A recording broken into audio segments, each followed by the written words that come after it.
जय हिंद। आज आम्ही आर्वी पाडळी या गावच्या शिवारामध्ये आलो आहोत। या ठिकाणी काही दिवसापूर्वी येथील आदिवासी लोकांवरती काही लोकांना हमला केला होता, त्यांचे घर जाळले होते आणि आज या ठिकाणी आम्ही भेट देण्यासाठी आलो आमचे संतोष बर्डे सर यांच्या सोबत। आणि येथली वास्तविक परिस्थिती पाहता खूप बिकट आहे। या ठिकाणी त्या हमल्यामध्ये एकाचा मृत्यू देखील झाला आणि अशा आदिवासी वस्तीवरती हल्ले होणं ही काही पहिली घटना नसून खूप याच्या अगोदर देखील हल्ले झालेले। यांच्यावरती हल्ले करणाऱ्यांवरती बंदोबस्त झाला पाहिजे आणि या आदिवासी लोकांना त्यांचा हक्काची जागा भेटली पाहिजे, हक्काची शेती भेटली पाहिजे। अशी या ठिकाणची अशी परिस्थिती आहे की काही लोकांकडे आधार कार्ड देखील नाहीत।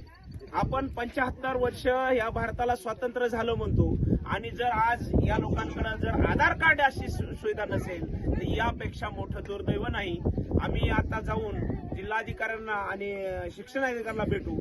या ठिकाणची जे छोटी छोटी लेकरं आहेत यांच्यासाठी या ठिकाणी एक अंगणवाडीची शाळेची सुविधा झाली पाहिजे आणि अशा यांच्या ज्या मूलभूत सुविधा आहेत, रस्ता असेल, पाणी असेल, यासारख्या सुविधा देखील यांना या ठिकाणी भेटल्या पाहिजे। यासाठी देखील आम आदमी पार्टी पक्षाच्या वतीनं मी देखील निवेदन देईन आणि संतोष बर्डे सरांना सोबत घेऊन आम्ही जेवढा प्रयत्न करता येईल यांना सुविधा देण्याचा करता येईल तेवढा करण्याचा प्रयत्न